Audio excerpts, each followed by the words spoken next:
Hello and welcome to the Radical Podcast, inspired by the essence of the word radical, proceeding from the root. We explore the roots of metaphysical wisdom. This season is all about divination, tarot, and the power held within our intuition. This is The Radical with Nicole and Christina, the two metaphysical girls in the material world. Hello and welcome to The Radical. I'm Nicole. And this is Christina. Today's episode, Aces and the Elements, part of our Virgo season. We are going to start off with foundations, core concepts, move into tarot card comparisons, and put it all together and talk about some meanings and interpretations of these cards. In honor of the elements today, our messages from the universe are coming from the visionary I Ching. We're going to get right to it. We have so many things to share. I'm going to jump right in with the card name. They're called the Aces. They're called the Ones. They're called the Roots. They're called the Beginnings. The card number for these four cards is 1. The number 1. Nicole's going to talk more about the numerology, but as we know, 1 is beginnings, new energy, potential, fresh ideas. Then I'm going to talk about the elements that each of the 4 suits represent. Taking it back into the, when you get the guidebook in every tarot deck, there's the beginning part where it explains to you how to use your tarot deck and how to care for your tarot deck. And in that area, there's an explanation of the 4 suits. I took some of the information from my 4 tarot decks that those authors used to explain the differences in the 4 suits, just so we can get into the foundations of them. The element breakdown is fire, generally called a wand or a club, and the mantra is I desire. And generally you'll hear that this represents the soul. Spirituality, but also reckless, are 2 keywords from one of my guidebooks. My other guidebook says this is the suit of energy. Ambition, courage, inspiration, creativity, willpower, and intensity, goals, dreams, and ventures. Another guidebook has wands as energy, passion, and virility, reflecting desire, romance, and career. Wands are intention, belief, and divinity. And it's the heat of intensity, the internal fire of objectives and spiritual devotion. The Earth, Pentacles, the mantra for that is I possess. And generally this represents the body. It's the suit of the material world, of worldly possessions, home, money, career, the concept or the dueling concepts of generosity and greed. Pentacles, I like the way this author put this. Pentacles reflect everything seen, smelled, felt, tasted, and touched in the physical world. That's Pentacles. And it is also the flesh and blood and bones of our body. And this is another nice way to, another interesting way to put it. Everything that can be measured and counted is Pentacles. Pentacle energy. Air and swords. The mantra for air element is I think. And this is the realm of the mind. This is the suit of action and intellect, change, conflict and power, constructive and destructive. Too many swords in a reading can mean turmoil and distress. And just like a sword can be double-edged, so can the mind. Swords reflect thoughts, ideas, and stories, and it's our inner and outer voice and how we perceive our role in the world and how we think. It's our words, opinions, our quality of mind, and where our personal judgments are made. So that is the realm of the mind. And finally, water mantra is I feel. It's the heart. It's the suit of emotion, quality of relationships, our connections to others, love, friendship, and everything in between. And it's also our relationship with ourself. That's a big, big relationship, our relationship with ourself. It's intuition, flow, art, passion and harmony, imagination and dreams. Cups and water contain the entire emotional spectrum from rage to unconditional love, along with our appreciation for art, love, and beauty. Water is river-like feelings, clouds of imagination, misty fantasies, pelting ice of shame, and the falling snow of wonder, along with the gentle rain of delight. It's all the different elements of water. And the reason why I have ordered it fire, earth, air, and water is because that is how it moves in the zodiac year, starting with Aries at the spring equinox. Aries is fire, Taurus is earth, Gemini is air, and Cancer is water. And then the next 4 come together following that. So, listeners, that's why we have it ordered that way. I was kind of writing it in just random order. Have you done that before, Nicole? And then I was like, I need to organize my thoughts here. I got very Virgoan. And I was like, I need to decide how I'm going to list these elements every time I write them. And so I went to the zodiac wheel and I did it that way. And just a little, depending on how familiar you are, listeners, with the zodiac signs, the fire signs are Aries, Leo, and Sagittarius. The earth signs are Taurus, Virgo, and Capricorn. The air signs are Gemini, Libra, and Aquarius. And the water signs are Cancer, Scorpio, and Pisces. I'm going to touch on the planets. Aries, fire sign, has Mars. Leo, fire sign, has the sun. And Sagittarius, fire sign, is Jupiter. So the fire planets are Mars, Sun, and Jupiter. For Earth, we have Taurus, Venus. But you listeners may see, and I read this, if I see something 2 times, I pay attention to it. It should be 3 times, but 2 times, that in some modern methodologies, they're using the Earth as the planet for Taurus. Have you seen that, Nicole? I think so. Mm-hmm. I found it listed, like I said, at least 2 times, and then I'm like, I'm going to mention it. But classically, Venus and Taurus go together, and Venus is an Earth planet. Virgo is an Earth sign, but its planet is Mercury, which is an air planet. But that lends to that, we'll all be multi-layered attributes of all the signs. And Capricorn, Earth sign, Saturn is the planet for Capricorn. Gemini, air, Mercury, Libra, air, Venus. But we remember that's an Earth sign. So there you go. There's 2, Virgo and Libra, who happen to be right next to each other as well. In the flow of the year, in this unique place of having the elements blending a little bit more. And then Aquarius, air sign, has the planet Uranus.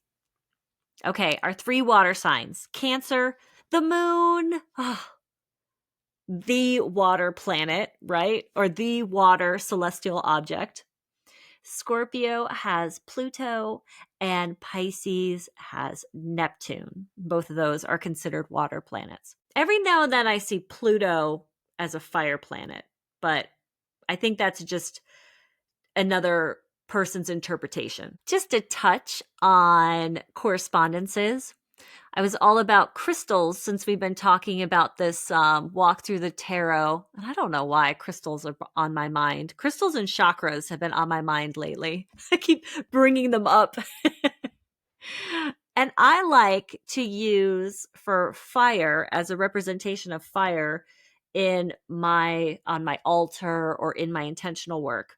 If you have crystals, you can use tiger's eye or sunstone, really any orange or yellow. Amber is a big one. And also any gold. Do you remember when we did Leo and I got on a tangent about gold being Mm-hmm. like it's such a big representation of the sun? But I also like a candle. I love a candle for fire representation. I love it. For earth representation or crystals and items that you can use, I love jade. I think we talked about that. But I'm also I don't have almost any earth in my birth chart. So I'm very drawn to earth in the physical plane. So I am always picking up rocks and seeds and acorns and sticks. All of that is all over my bookshelf altar in the area where I put all of my tarot cards. I love plants. I use coins. We were just talking about pentacles, and you could use dimes or any coins that you have. But also, a good representation for earth is salt. Hmm. And it's also very cleansing for any of your energetically stagnant items. Air, clear quartz, that came to mind very, very quickly. And I also I have I walk my dog a lot, and I'm always picking up feathers. I cannot walk past a feather and not pick it up. I have a whole bouquet of feathers, a whole vase full of feathers that I've collected over the years. That's the air, I guess. I'm drawn to them. And then I love incense for air and bells and chimes Hmm. for air energy. For water, any blue stone that gives you that, water energy. And shells. I don't have a lot of water. I'm not as connected with water clearly as I am with earth and air. So I was looking around my space, kind of like, what water representation do I have? Not a lot. Maybe my crystal ball could be considered water because that's kind of like looking into the abyss. But some things interesting to think about the elements in your space and how you can use representations of the elements in your intentional work and in your decor. I have flowers in a vase of water. So that's kind of both earth and water. Mm-hmm. But Okay. And then chakra correspondences. I like the solar plexus for fire because that is our chronic pump. That is where our will and our discipline and our heat is generated in that solar plexus. For the earth, I like the root chakra because that's our connection. And for air, I was between two, and I wrote down heart chakra. And then when I was chatting with Nicole before we hit record, she mentioned the second one I was thinking about. I think throat makes sense. Mm-hmm.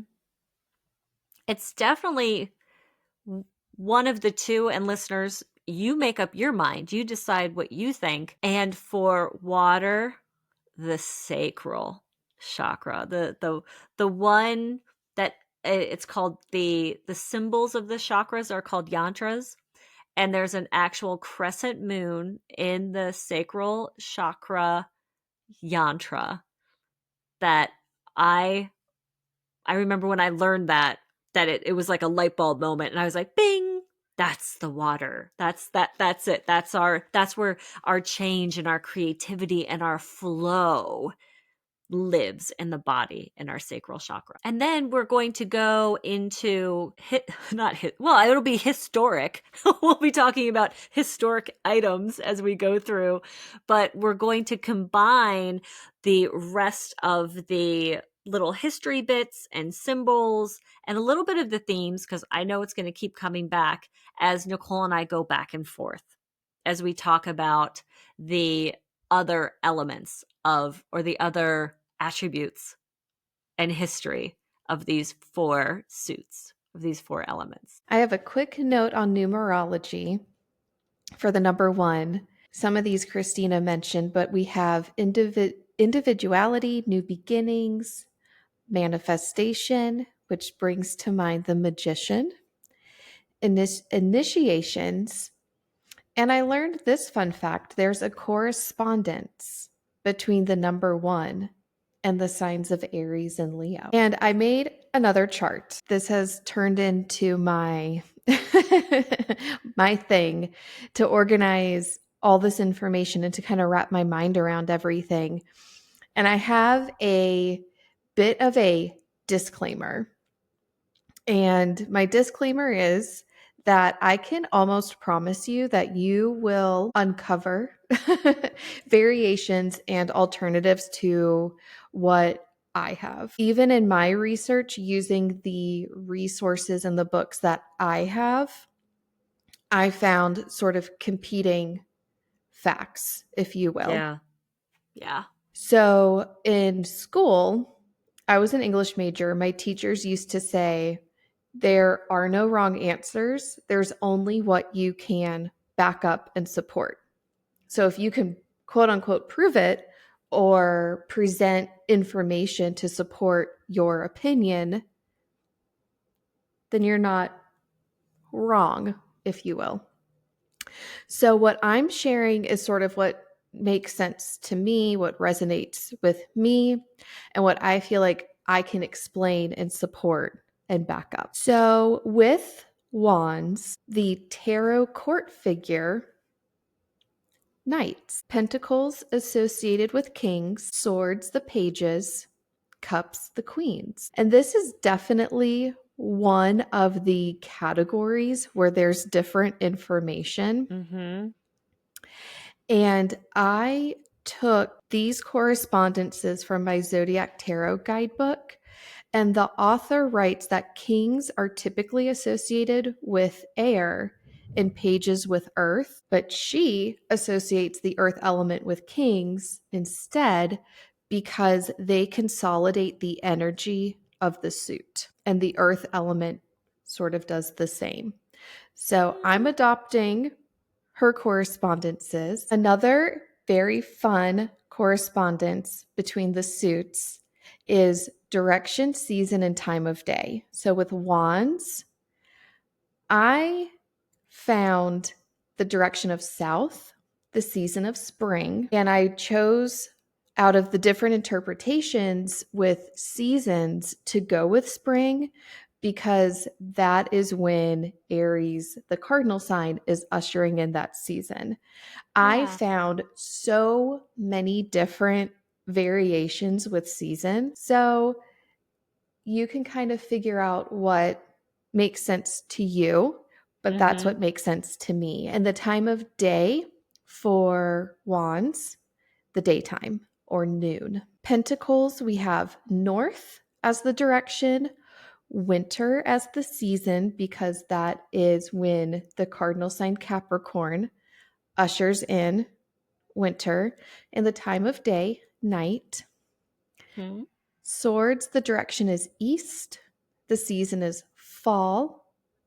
That's when cardinal sign Libra brings us that seasonal change. And then the time of day is morning. Cups, we have the direction west, the season of summer. Cancer brings us summer. And sunset is the time of day.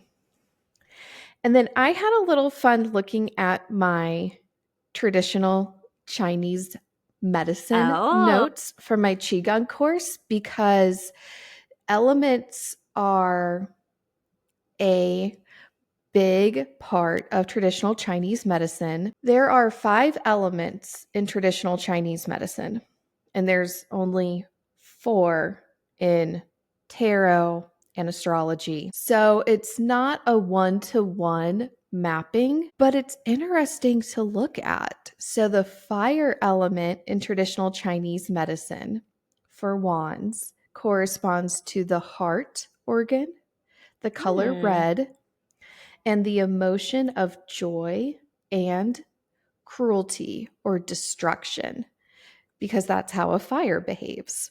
Mm-hmm. For earth or Pentacles, the organ is spleen. The color is golden. We see that on the pentacle itself in the Rider-Waite-Smith deck.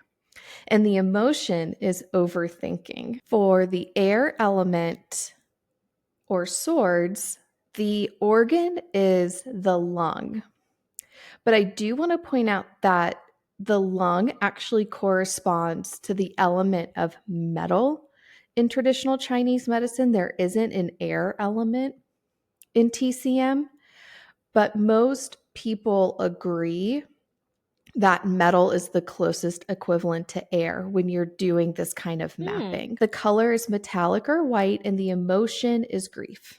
And then water for cups, we have the organ kidney, the color deep blue, and the emotion of fear. And then there's archangels associated with each element or suit. With wands, we have Archangel Michael, pentacles, Archangel Uriel, swords, Archangel Raphael, and cups, Archangel Gabriel.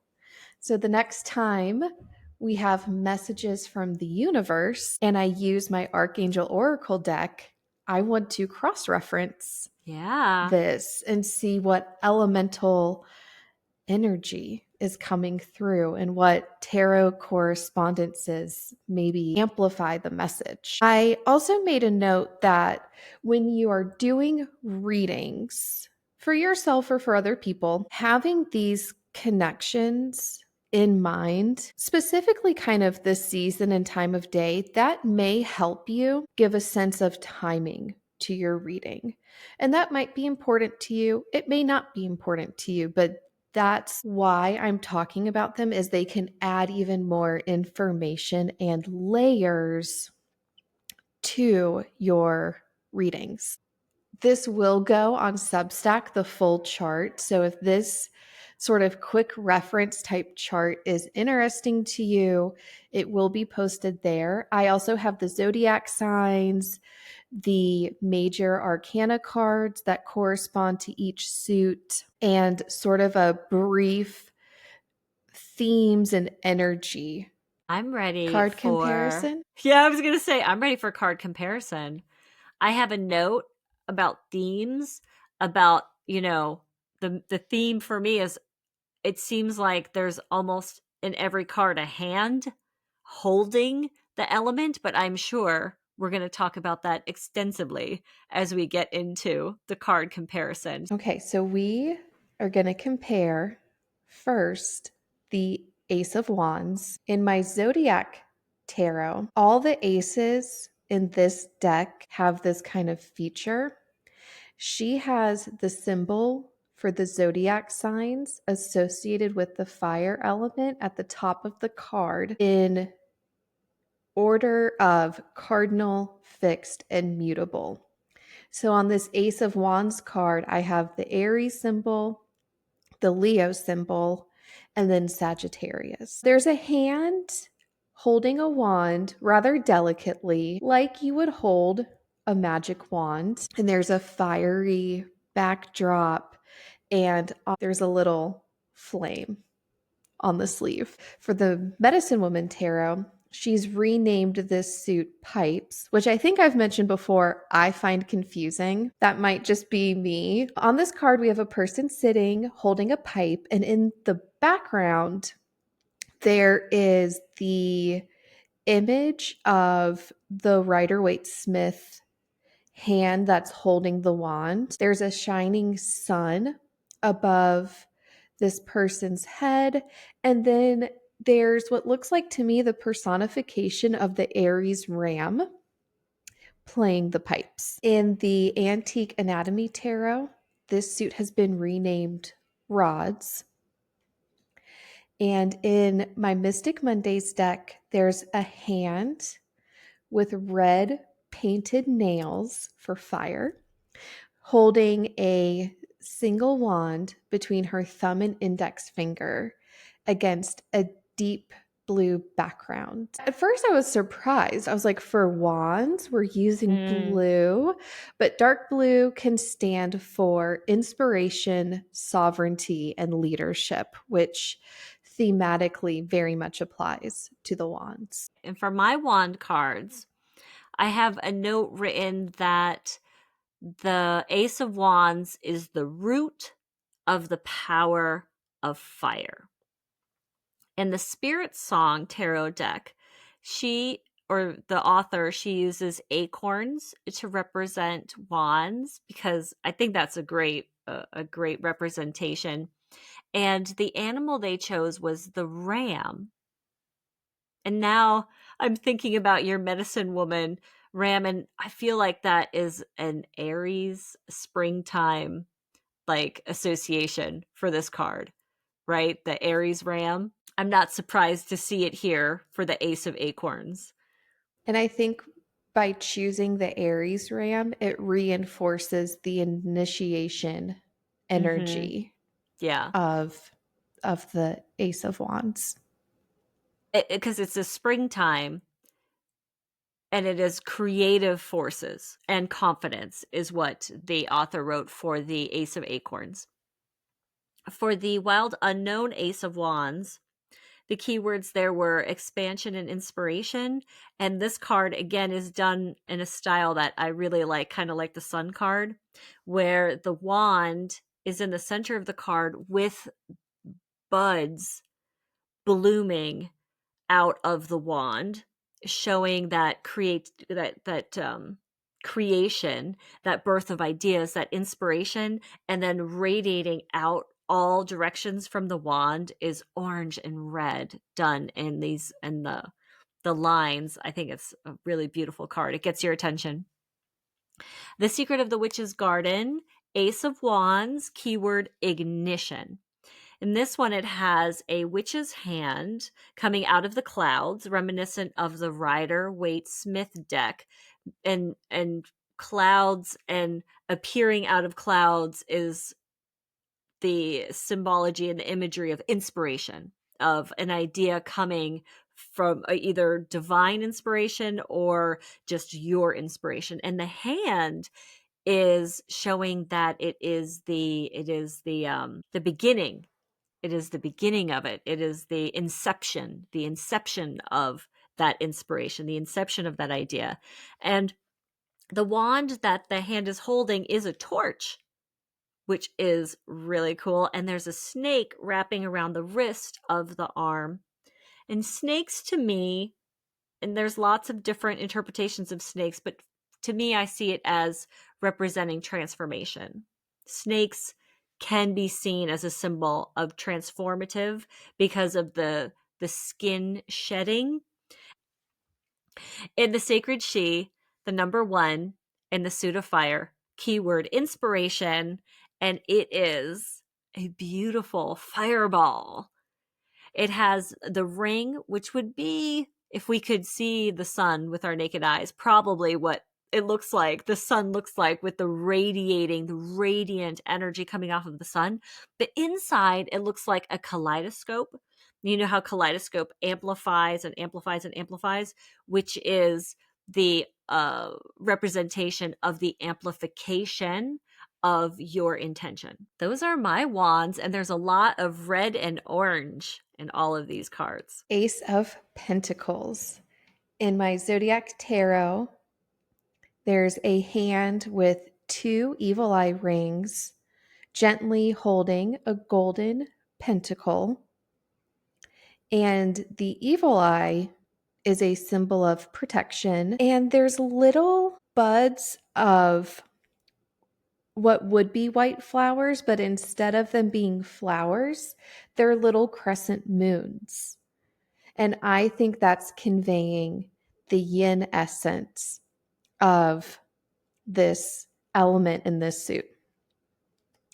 In the Medicine Woman Tarot, this suit has been renamed Stones, and it shows a figure climbing up a ladder towards a glistening diamond-like crystal being offered by two hands emerging from the clouds.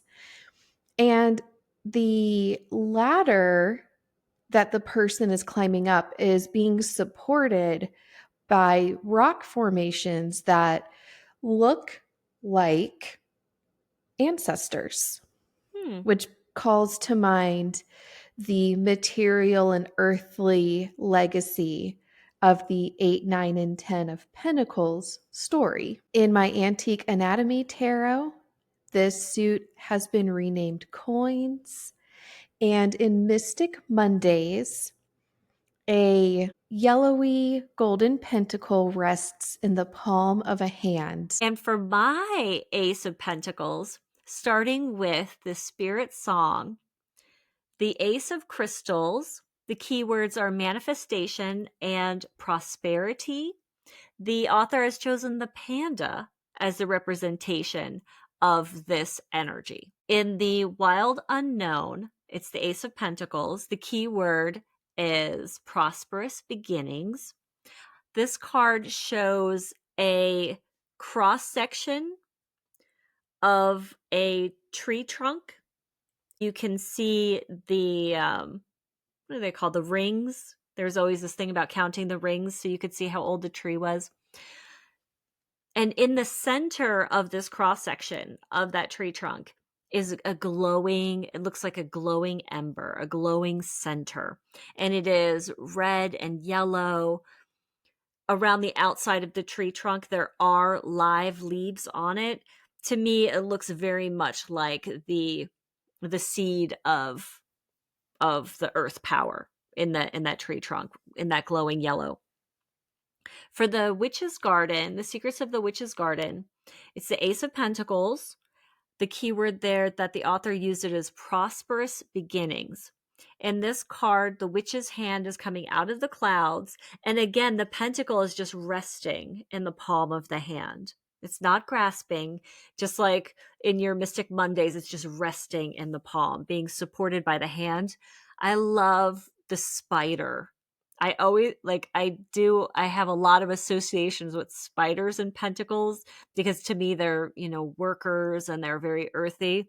And there's a spider that is dangling down off one of the fingers of the hand holding the pentacle. Underneath is a walled garden with a cozy home in the background, a lush, beautiful walled garden, which, as we know, when there's a wall in a home, the representation is comfort and security. For the Sacred She Tarot deck, it's 1, roots. The picture of this card is a tree filling up the top half of the card. But then in the bottom half of the card, we have the representation of the roots going into the earth. And where those roots are going is into the face. It looks like a human face, but with the eyes gazing out to the viewer of the card. It makes you think about your roots and what you're growing. And those are my pentacles. Ace of Swords. In my Zodiac Tarot deck, we see the evil eye again. It's at the point where I'm sure there's like a fancy name for it, but it's like where the blade of the sword meets the handle. So more of that protection energy. And then sort of off to the side a little bit, there's a white bird looking at the sword. And the color white can represent clarity, integrity, and protection. In the Medicine Woman Tarot, the suit has been renamed Arrows. That makes sense to me. We have a person kneeling, eyes closed, holding a bow, and the arrow is sort of like floating in front of her, pointing upwards. And to me, this looks like it's connecting her chakras to the divine. Above the kneeling figure's head, there's sort of this ethereal figure with flowing hair, and the tip of the arrow connects the kneeling figure to this sort of ethereal, spiritual, divine figure. Also on this card, we have an owl symbolizing wisdom and a wolf. And I looked this up. This is very fascinating. Wolves are known for their complex communication systems, both vocal and non-vocal. In the Antique Anatomy Tarot deck, This suit has been renamed Blades. And in Mystic Mondays, we have a hand tightly grasping a sword against a red backdrop. And red signifies passion and courage. For my sword cards, the swords, the root of the power of air. The Spirit Song Tarot deck, the author has renamed the swords feathers, which makes sense to me because I was just talking about feathers representing air. The Ace of Feathers, they have chosen the goat. Keywords are mental clarity and foundation. For the Wild Unknown Ace of Swords, keywords truth and mental clarity. In this card, the sword, there's no hand in this card. There is a snake intertwined through it to make the shape of an Ouroboros or the infinity symbol, and the colors of the rainbow for representing all the chakras is on there. Chakra alignment. That's kind of a I didn't think about that until you mentioned that in your Medicine Woman deck. And there's 2 lightning bolts coming down on the top, just giving it that sense of energy and that sense of electricity and that sense of inspiration.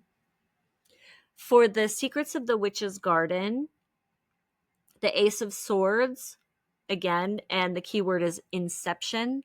This is her imagery is close to the imagery of the Rider-Waite-Smith deck, a hand reaching through the clouds, holding a sword aloft. The crown imagery in the swords and the Ace of Swords has a lot to do with the crown of the head, which makes us just think of higher level thinking and reasoning is what the crown to me symbolizes.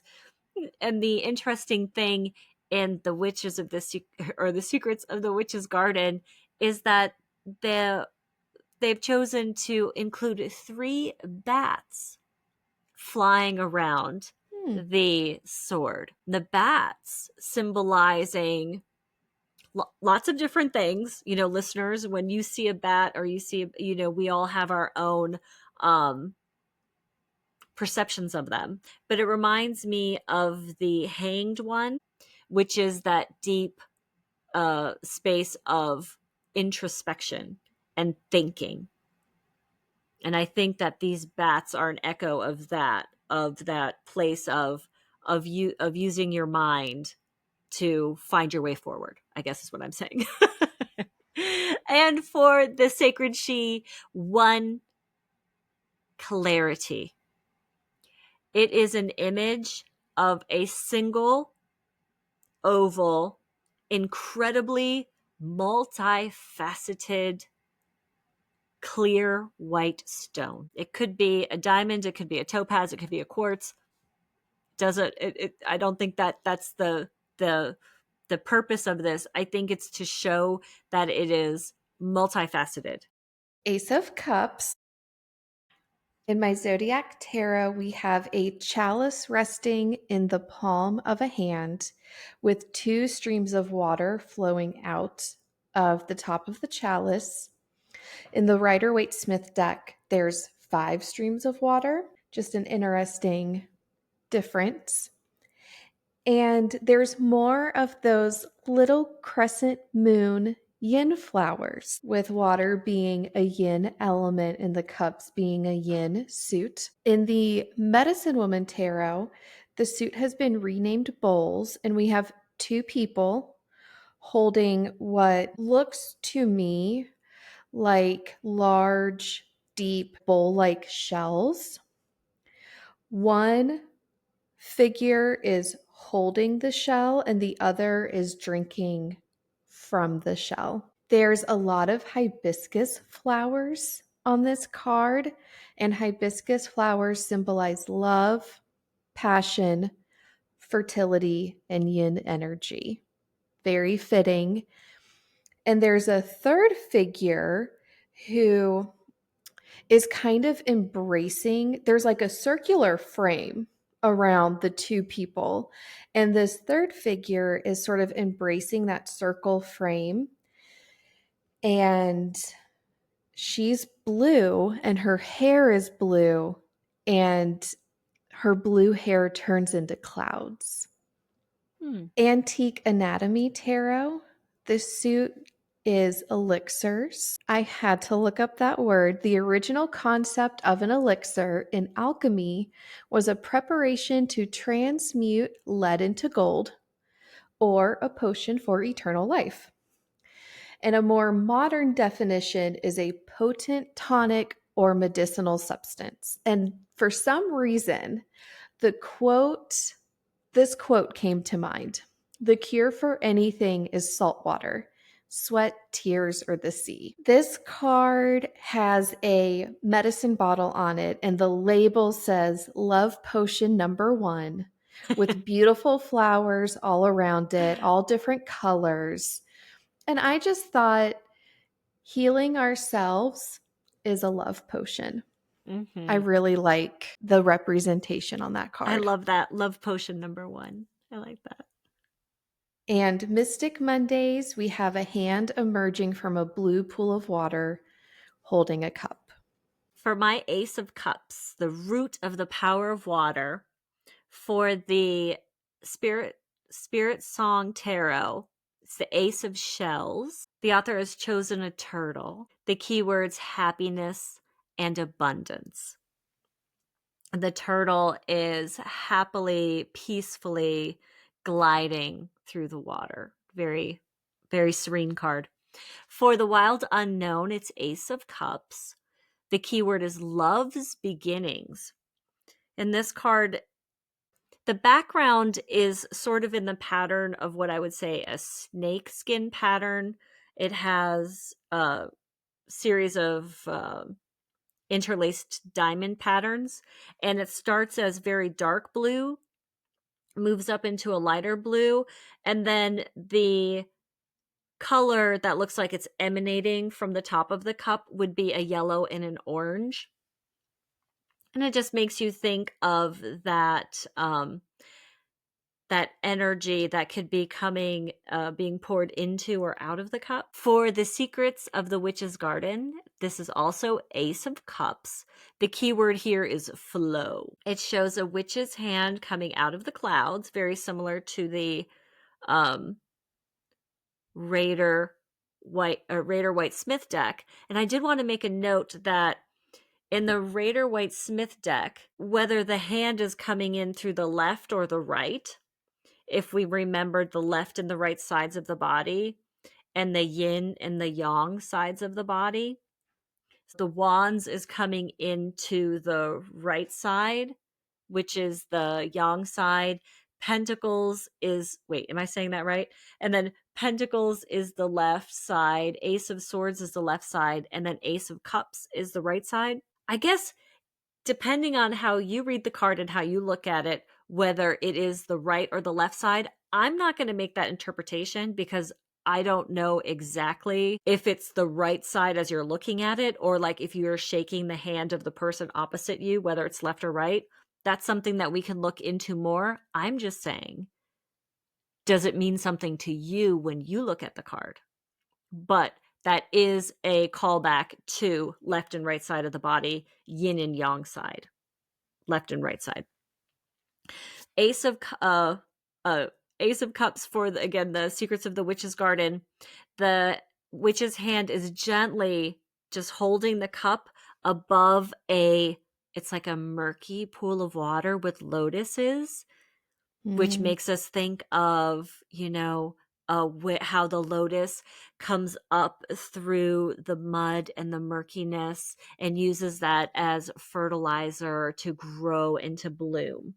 I love the imagery of the lotus for the Ace of Cups, but also there is a crow depositing that pentacle into the cup, which is also an echo of the Raider White Smith deck, which has to do with charity and the connection between our body and our heart.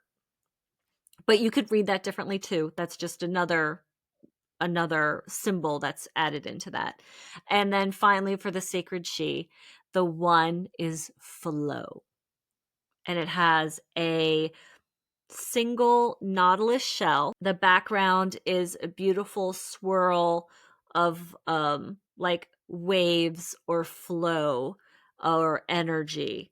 And I love a nautilus shell because of the natural beauty and perfection of it, right? Because of the Fibonacci sequence. So makes us think of that. That it's perfect. So to me, these cards also have in common the shared theme of being open and receptive, receiving a gift from the divine or pure potentiality. And there is, in a lot of my cards, I see this connection with the divine and a sense of protection. So I felt like those were some themes shared across my card collection.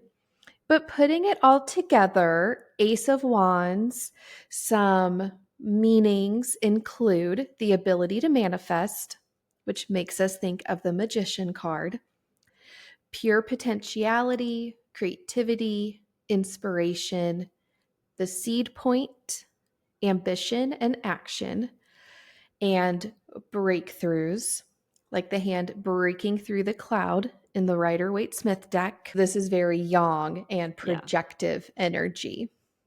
And for reversals, this can be feeling blocked, scattered, stuck, hesitating, feeling unsure, or a sense of futility. The question to write the reversal: how can I focus on the stirrings within? How to connect to your inspiration. For our Ace of Pentacles, some interpretations can include the alignment of our material self and our spiritual nature. It speaks to a new venture, a new project, or a new business, especially ones that align with our values and our sense of purpose. It can indicate an inheritance, a raise, a gift, or a windfall. It can represent prosperity, wealth, and good fortune. Or because pentacles deal with health and our physical body, a new wellness or self care journey that brings more health and well being into our lives. And for reversals, it's kind of like all things that can go wrong with money, loss, a bad investment, or that you're physically kind of running out of steam in your body if this card shows up reversed. And the question is tied to what you just said, Nicole. How can I heal? Ace of Swords, mental clarity, a new idea, a new insight, heightened awareness, sort of that higher plane of thinking that we sort of mentioned with the crown imagery. Mm-hmm. And reversals can indicate brain fogginess, analysis paralysis, and the advice could be get really clear if you're feeling murky, get clear and specific about what you want. And the question to write the reversal for this card is, what is my mantra? And I like that it says mantra, because that is something that you are going to verbalize using the air and using your throat chakra, finding that mantra. For the Ace of Cups, some meanings include new relationships, new connections that bring love, peace, and joy, including self love, renewal, emotional well being, vulnerability, intuition, fertility. And this could be a child or a creative project. And reversals can indicate a feeling of emptiness or depletion. It could point to repressing emotions or having emotional blockages, perhaps even things like self sabotage and limiting beliefs, Mm-hmm. or being closed off and not open or receptive to the idea or the possibility of love, fearful of being hurt, fearful of being rejected. The question is, how can I give? Personal experiences. I don't have like a specific experience with the aces, but I will say, and if you remember from season 1, I mentioned this kind of throughout, but I think I have an aversion to the air element. I only have one air placement in my chart, and it's my Chiron in Gemini. So that right there is like, I need some healing around that element. But I'm really adverse and uncomfortable with the Suit of Swords. This Oh. is like, if I get a sword card, I'm like, ugh. I wrote also, like, if you go through my notes and you count the bullet points per element, I wrote the fewest notes about swords. Like, I just don't jive with air, swords. It's not my comfort zone. I have an aversion. Mm-hmm. It's so interesting now that we can recognize that. I had that theory about where we're most comfortable in the physical plane, whether we love to be at the beach, in the water, on a boat, like flying, um, parasailing, skydiving, has something to do with balancing out excesses or what's the opposite of an excess? Not a depletion, an excess or a lack of an element in our birth chart. And I know what I like and what I don't like in the physical world, and now that I've been digging into my birth chart, I can totally see. I can totally see why I like my feet on the earth. But it's an interesting thing then when you look at how little earth is in my birth chart, and I don't have a lot of water either, but that is the suit I am most adverse to, the cups. When I get a cup, I'm like, oh man, I don't want to go swimming. I don't want to go swimming in that water. Well, speaking of elements, our messages from the universe today are coming from the Visionary I Ching. I have 2 cards selected, and the first card is Receptive Power, Earth Above, and Earth Below. Great receptivity attracts great gifts and great blessings. A natural responsiveness attracts success through support and perseverance rather than bold action. Thus, a wise person demonstrates strength like a powerful but gentle mare. This auspicious hexagram, consisting of all yin lines, represents the power of the feminine principle, which has not been honored in our modern world. However, such receptivity is much more powerful and healing than we think. The receptive force is sensual and subtle and can be overlooked by too much thinking, talking, and planning. When spring comes, does the grass plan to grow? This is a time to concentrate on realities rather than potentials, with how to respond to a situation rather than how to direct or manipulate it. The mature feminine allows herself to be guided by a higher power and is skilled at graceful acceptance.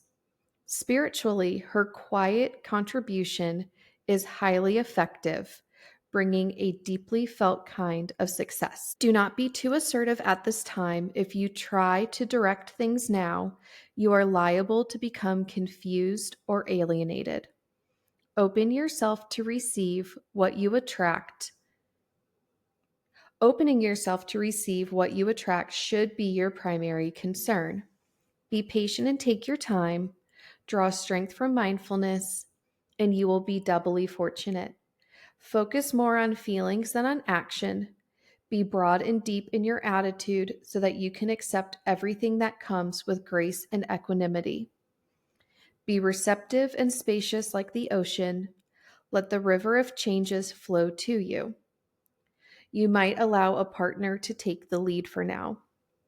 Strive for a natural responsiveness that is based on inner strength rather than outer show. You will be able to go further by letting go of control rather than forging ahead under your own steam. Receptive power arises through alignment with creative power, not in opposition to it. And the second card, a steady pace.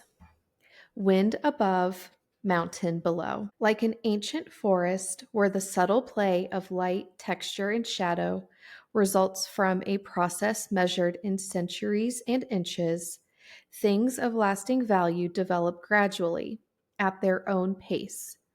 The ability to learn from experience, one of humanity's greatest treasures, implies constant yet gradual progress. The combination of stillness within and determination without are the essence of this process. Good things can sprout quickly, but the truly delightful take much longer, like a beautiful tree on a mountainside. The principle of gradual development also applies to relationships. For love, marriage, and other long-term partnerships, the best progress is slow but steady, slow enough to allow for bonds to knit properly, and steady enough to keep moving in the right direction.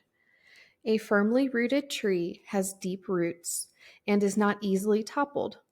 Steady development of your depths is what makes sustainable, long-term progress possible. You can't expect to have everything all at once. Development must be free to run its course. Events must be allowed to unfold in their own natural time, neither rushed nor manipulated. In this way, you will achieve and enjoy long-lasting relationships as well as success in the world. Thank you, universe. With all this ace energy, we will be going into the Magician next week. I'm looking forward to that. So until then, listeners, thank you. We love you. Bye. Bye. Thank you for listening to this episode. The Radical Podcast is created and produced by Nicole and Christina. Music by Van Horton. His Instagram is Van Horton Music. Stay in touch with us at linktr.ee/theradicalpodnc.